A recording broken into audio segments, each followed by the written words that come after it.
حضرت ابراہیم علیہ السلام جد الانبیاء کے لقب سے مالا مال ہوئے. شرف، عزتیں، مقامات رفیع، خلت الہیہ کا تاج آپ کا مقصود ہوا. لیکن تاریخ دیکھیے کہ جس ماحول میں آنکھ کھولتے ہیں وہاں چاروں طرف کفر ہی کفر پھیلا ہوا دکھائی دیتا ہے.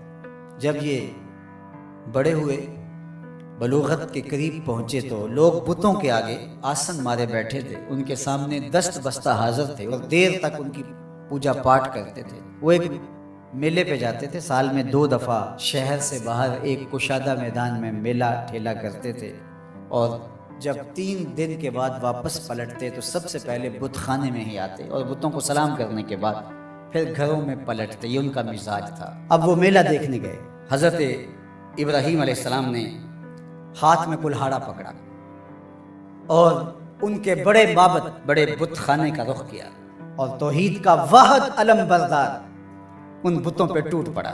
فجعلہم جزازا، ٹکڑے ٹکڑے کر کے رکھ دیا، لیکن بڑے کو چھوڑ دیا اور کلہاڑا اس کے کندھے پہ رکھ دیا. 3 دن کے بعد جو واپس پلٹے تو سب سے پہلے وہ معبد میں جاتے تھے. جب جا کے دیکھا تو خداؤں کا تیا پانچا ہوا پڑا ہے. سر پہ ہاتھ رکھ لیا، رونے لگے. ہمارے ان خداؤں کے ساتھ یہ کس نے سلوک کیا؟ ہائے، یہ خدا بھی مر گیا، یہ خدا بھی مر گیا، یہ بھی مر گیا. اور بے بسی کی تصویر بنا، چیخو پکار پڑ گئی. شاہی دربار تک چیخیں پہنچی. سارے آیان سلطنت کرسیاں بچھائے بیٹھ گئے، سوچ بچار کرنے لگے یہ کیا ہوا. من فعل ھذا بآلہتنا انہ لمن الظالمین، ہمارے خداؤں کے ساتھ یہ کس نے کیا؟ بڑا ظالم شخص ہے جس نے یہ کیا. بڑے قہر میں، جلال میں. نمرود بھی، چونکہ اسے لگتا تھا آج جو ہے وہ معبد کے جھوٹے خدا گرا دیے گئے ہیں اور کل یہی کلہاڑا میرے سینے میں بھی اترنے والا ہے. اسے اپنی جھوٹی خدائی بھی ڈولتی نظر آ رہی تھی. وہ کہنے لگا کون ہے جس نے ہمارے ان معبودوں کے ساتھ کیا؟ قالوا سمعنا فتى يذكرهم يقال له ابراہیم. تو کچھ لوگوں نے کہا ایک نوجوان ہے اس بستی میں جس کا نام ابراہیم ہے. بتوں کے خلاف اگر کوئی بات کرتا ہے تو پورے ماحول میں وہی کرتا ہے، پورے شہر میں وہی بتوں کی برائی کرتا ہے، ورنہ تو سب بتوں کے ماننے والے ہیں، پجاری ہیں. کہا سب لوگوں کو جمع کرو، آیان سلطنت بھی، وزراء بھی، مشیر بھی، عوام الناس کا جمع غفیر. کہا بلا کے لاؤ انہیں تاکہ لوگ اس بات کی گواہی دیں کہ واقعی یہ بتوں کے خلاف بات کرتا. اگر یہ بات ثابت ہو جائے تو پھر ہم کڑی سزا دیں گے، عبرت کا نشان بنائیں گے. اب ابراہیم علیہ السلام کو بلا بھیجا. کیا ہوا ہے؟ کہا جی آپ کو دربار شاہی میں بلایا جا رہا ہے، چلے چلتے ہیں. اللہ اکبر. توحید تو یہ ہے کہ خدا حشر میں کہہ دے یہ بندہ 2 عالم سے خفا میرے لیے تھا.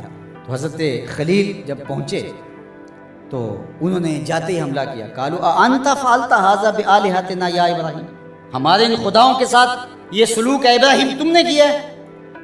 تو انہوں نے بڑے زور سے جب دھماکہ خیز انداز سے پوچھا تو جناب ابراہیم نے کیا جواب دیا؟ قال بل فعلہ کبیرہم، بڑے نے کیا ہوگا، اسلحہ تو اسی سے برآمد ہوا ہے نا. یہ لڑ پڑے ہوں گے، یہ کہتا ہوگا میں بڑا ہوں اور چھوٹے مانتے نہیں ہوں گے، لڑائی ہوگی. تو یہ بڑا تھا، اس نے سب کو کاٹ کے رکھ دیا، پوچھ لو اس سے، کلہاڑا بھی اس کے پاس ہے. پھر کہا چلو یہ نہیں بتاتا، یہ نہیں بتائے گا، بڑا پاپی ہے نہیں بتائے گا، لیکن چلو ان سے پوچھ لو تمہاری ٹانگیں کس نے کاٹی، تمہارے کان کس نے توڑے، تمہاری انگلیاں کس نے توڑی، تمہارے پیٹ کو کس نے چاک کیا، تمہارے دانت کس نے توڑے. ان سے پوچھ لو، یہ درد کی بپتا سنا دیں، دکھ کی کہانی سنا لیں. ان سے پوچھ کے مقدمہ درج کر دو، FIR کاٹ لو، پھر سمجھ آ جائے گی. اللہ اکبر. یہ اتنی سخت کاٹ تھی اور یہ وار کلہاڑے کے وار سے بھی سخت تھا. قرآن کہتا ہے کہ وہ اپنے گریبان میں جھانکنے لگے. اللہ اکبر. اندر سے آواز آ رہی تھی، ضمیر چیخ چیخ کے کہہ رہا تھا یہ معبود ہیں، ان کو ہم اپنا حاجت روا مان رہے ہیں اور ان کو اپنی ضرورتوں کا کفیل سمجھتے ہیں اور اللہ کے مقابلے میں کھڑا کیا ہوا ہے. ثم نکسوا علی رؤوسہم، پھر گردنوں کو جھکا لیا. آنکھیں نہیں ملا سکتے تھے جناب خلیل اللہ سے. یہ وہی لوگ ہیں جو چند لمحوں پہلے یہ کہہ رہے تھے انت فعلت ھذا بآلہتنا یا ابراہیم، ابراہیم ہمارے خداؤں کے ساتھ یہ سلوک تم نے کیا ہے. یہ کڑک کے جو بول رہے تھے. اب قرآن کہتا ہے کہ ان کے سر گھٹنوں پہ پڑے ہوئے تھے اور بول کیا رہے تھے؟ لقد علمت ما ہؤلاء ینطقون، ابراہیم تو جانتا ہے نا یہ بیچارے بولتے نہیں ہیں. اللہ اکبر. اب اسی موقع پہ، اسی جگہ پہ حضرت ابراہیم ان کو لانا چاہتے تھے. سب کچھ کیا اس لیے تھا. اب جناب ابراہیم علیہ السلام کھڑے ہوئے پورے جلال کے ساتھ، پوری شان کے ساتھ. اللہ کی تائید کا جھنڈا خلیل اللہ کے ہاتھ میں ہے، پیغمبرانہ شان ہے، لہجے کے اندر جو ہے بانک پن ہے۔ قال افتعبدون من دون اللہ ما لا ينفعکم شیئا ولا یضرکم اف لکم ولما تعبدون من دون اللہ افلا تعقلون۔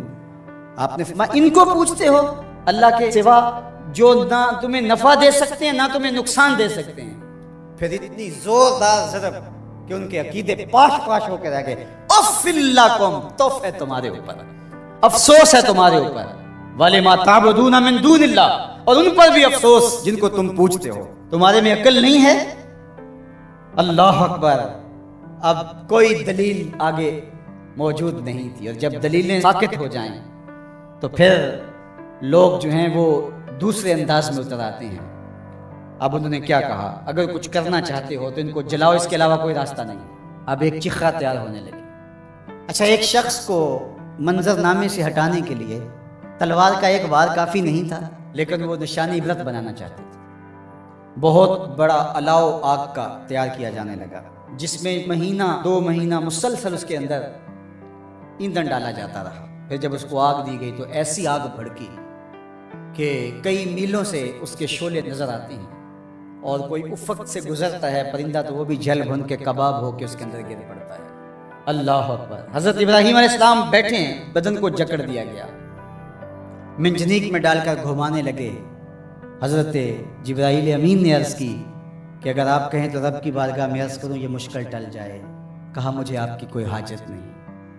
تو کہا پھر آپ ہی تو واحد نشان ہیں توحید کا اس دنیا کے اوپر، تو آپ اللہ سے خود ہی عرض کر لیجئے۔ کہا مجھے ایک بات بتاؤ کہ ان کافروں کے دل میں کس نے ڈالا کہ مجھے جلایا جائے؟ کہا رب جلیل نے۔ کہا اگر جلیل کی یہ مرضی ہے تو خلیل کی بھی یہی مرضی۔ جے سونا میرے دکھ وچ راضی، جے سونا میرے دکھ وچ راضی تے میں سکھ نو چلے ڈاواں۔ اگر رب کی یہ مرضی ہے تو اس کے عبد کی بھی یہی مرضی۔ اللہ اکبر۔ اب جب منجنیق کو گھما کر کے آگ میں ڈالا جانے لگا تو کارکنان قضاء و قدر کی چیخیں نکل گئی۔ حوران بہشتی نیچے جھک جھک کے دیکھ رہی تھی، مالک قیامت آنے والی۔ کہا میری قدرت کے رنگ دیکھو، فانوس بن کے جس کی حفاظت ہوا کرے، وہ شمع کیا بجھے جسے روشن خدا کرے۔ تو فرمان رب آگ کے نام آتا ہے، قلنا یا نارو کونی بردم و سلامن علی ابراہیم۔ ہم نے کہا آگ میرے ابراہیم پر سلامتی کی ٹھنڈی ہو جائے، اتنی بھی ٹھنڈی نہ ہونا کہ میرے خلیل کو سردی لگنے لگ جائے۔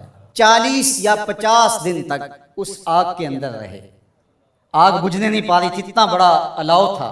باہر آگ جل رہی تھی، اندر نسیم جنت کی بہاریں تھیں۔ جب آگ بجھنے لگی اور جب اس کے شعلے اوپر سے نیچے کی طرف آنے لگے، آہستہ آہستہ آگ بجھی اور جلتے ہوئے دہکتے ہوئے انگارے ہر طرف نظر آ رہے تھے۔ آپ اپنی جگہ سے نکلے اور انگاروں سے باہر یوں چل کے آئے جس طرح کوئی نازنین پھولوں پہ چل کے آتا۔ اللہ اکبر۔ یہ رب کی قدرت کے رنگ ہیں، وہ اپنے بندوں کی اس طرح حفاظت کرتا ہے۔ یہ کتنا بڑا امتحان تھا، ہنس کے دیا، لیکن پھر ایک ایسا امتحان بھی آیا، اگر کو ہمالیہ پہ ڈالا جائے تو اس کا پتا بھی پانی ہو جائے۔ لیکن حضرت خلیل نے اس امتحان میں کیسی سرخروئی حاصل کی، انشاءاللہ اگلے جمعے اس عنوان سے بات ہوگی۔ وآخر دعوانا